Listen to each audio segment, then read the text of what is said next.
Afternoon, everybody. This is Abid Hussein. I'm a partner here at Sternberg, Naccari, and White, and we've got other partners, Clayton White, Keith Naccari, and Dave Lacerte with us.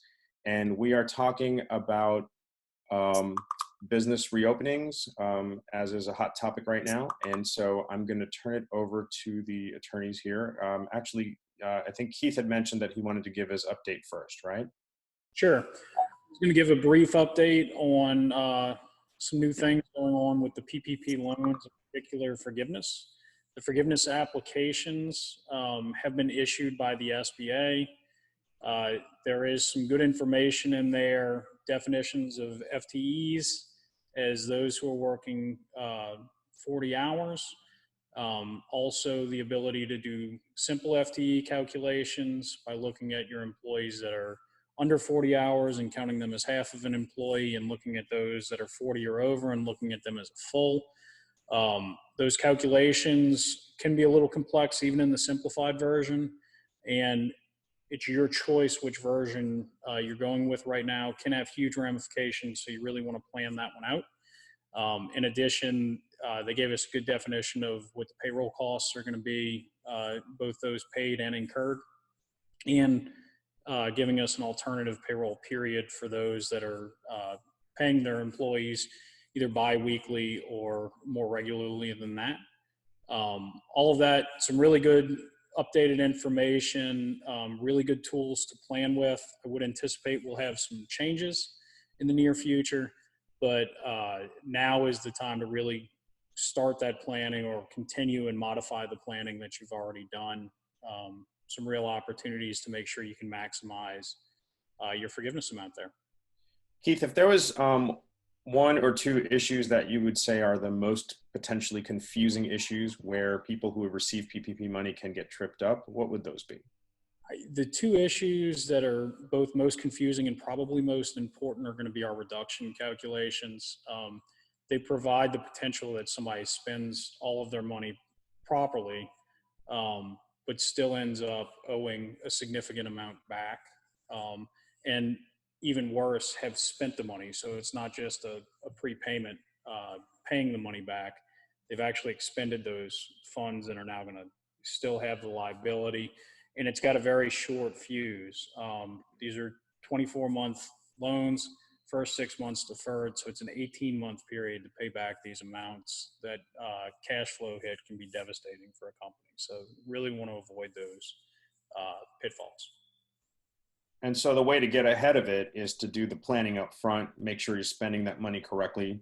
And that's where we can definitely help, right?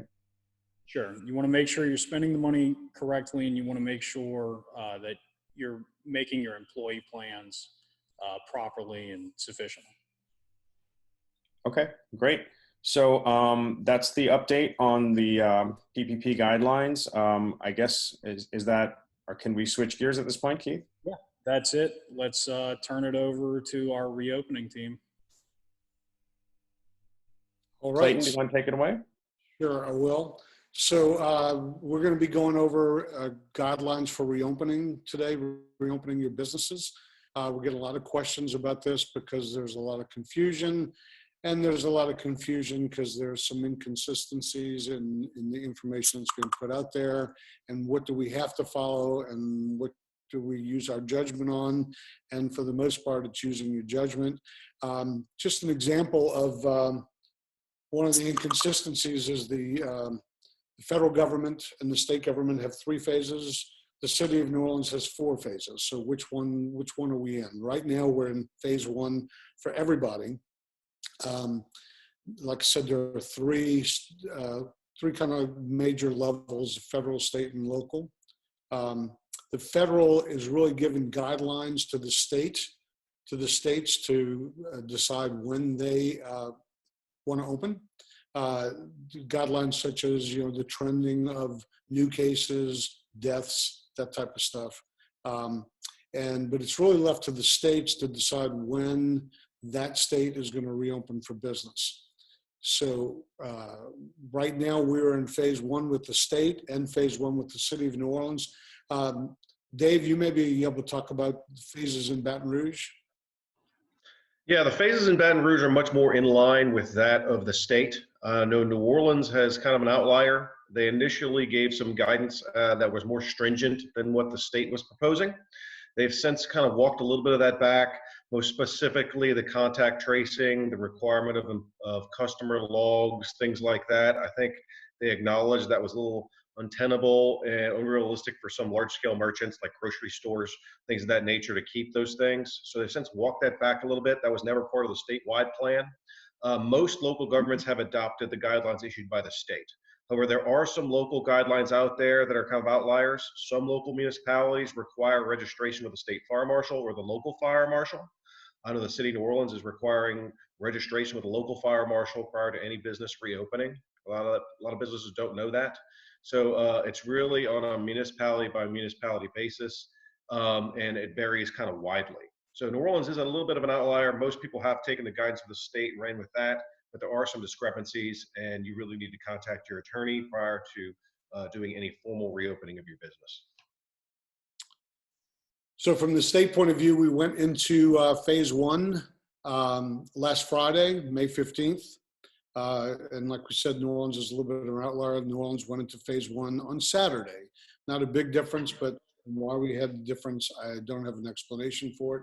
But we're in phase one pretty much everywhere. State gave its last update on March 14th from the governor's office, and basically gave general recommendations for going back to work, right? And we've heard most of these general recommendations before: 6 feet apart, face coverings, hand hygiene, cough etiquette, cleanliness and sanitation efforts. But they did warn us about, people at risk, 65 or older. If you have medical employees with medical conditions such as high blood pressure, heart disease, obesity, weakened immune systems, those people are very much at risk for getting very sick or dying from COVID, right? So it means you as a business owner really want to make sure you're well advised to put some policies in place that take these people into account, make accommodations for these people, and because you want to protect the safety of your employees. There's also some occupancy requirements, 25% of your normal capacity, which is limited by the 6-foot distancing requirement. The recommendation is 1 person per 300 square feet, or 25% of the capacity posted by the state fire marshal. The exception to this is a 10-person rule. If you're 10 people under, the first 2 rules don't count. So I guess you could put 10 people in a 200 square foot area and you'd be fine. Doesn't sound fine, but that's the way the rules are written. But what this really highlights is the business owner. You as the business owner have to use your common sense to protect your employees and protect your business, because there's going to be some liability around this. One of the big things that's just not discussed anywhere that a lot of people have to deal with is, okay, we have this 1 person per 300 square feet, or the 6-foot distance. My office is on the 20th floor. How do I get up the elevator if there's other people there, right? That's not discussed anywhere. So there's a lot of practical issues that come up with reopening your business that just aren't addressed by these. So we can help you with those and come up with plans and policies that match the requirements, but the business owner has to come up with their own policies and use common sense within this overall set of guidelines. Dave, you got anything to add to that? Yeah, I want to ask a question to you guys as people who as litigators who've dealt with some of these issues. But how do you think this is going to shake out if somebody comes into somebody's store and gets sick and can point to a lack of following a particular guideline that either a state or a local government has put out? How do you think that plays out, Dave? I think that's a good question. I think that's very much a gray area right now, and the answer is still unknown. But what you should do and what you can do is come up with a guideline and a plan of action which codifies what your regulations are. That's to cover your own basis in the event somebody does come in and get sick and they do make an allegation that, well, you didn't have the proper guidelines in place. and this is now a legal issue for you and your business. If you can point to a very deliberate and systematic system that you have and policy in place, which has been vetted by your own attorney and has been practically addressed through your management, well, then you can have some sort of a guideline to say, hey, this has been a very deliberate process for us. We've thought about it. This is what we can reasonably do in the face of this adversity and then in the face of this kind of unknown out there as to how this was going to be unraveling as we move forward. Having a deliberate system and process in place is going to be key. So whatever that is for your own individual business, if it's a gym and you have plugged the cord on 2 out of 3 treadmills, you've removed equipment, or if you're a community gym with an HOA and you only give access to last names of A through L on these days, whatever the practical application you can come up with that makes sense to you, in addition to those guidelines from the state, you want to be able to show that, address it, and here's our policy, here's our procedures, here's what we put into place. That way you're not thinking after the fact. So it's important to address all these issues on the front end before they come issues on the back end. Dave, a quick question. What do you think this does to assumption of risk or other types of, tort norms where, does this change things for people? Is there some concept of like, if you're going to go out there, into a store, there's a certain amount of risk you yourself are assuming, and does that maybe help store owners? Because if I'm a store owner right now, I'm probably really panicking about how do I let people in my store and what are the liabilities that are coming out, Absolutely. So in the law, we have this thing called an assumption of risk. So if you're going to go into Walmart and you need to go get groceries, you're assuming some sort of risk, like knowing there's going to be people there during a pandemic, right?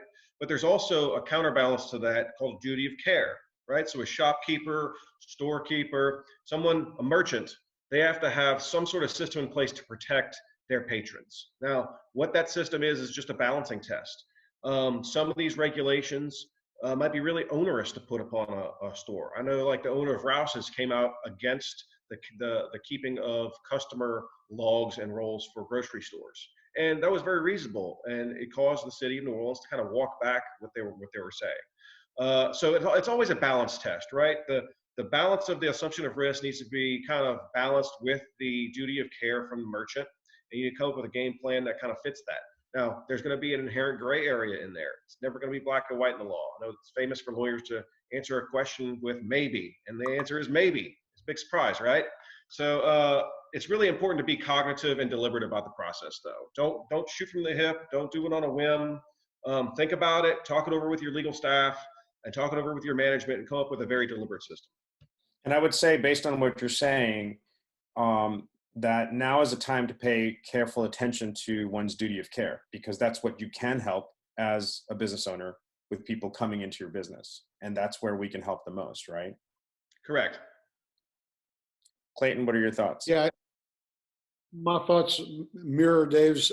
Be a reasonableness test, and that duty of care that the business owners are going to have is going to be based in these guidelines that are put out. So you have to be able to keep up with the guidelines, and they are ever changing. They seem to be ever changing, which is why we put together a team, our open going back to work team. And there's actually 2 components. Dave and I are kind of the logistics part of it, and we have a litigation part of it, because there's going to be some litigation issues that come up that the business owners are going to have to be aware of. That litigation team is actually going to be doing the next Wednesday webinar for us next Wednesday.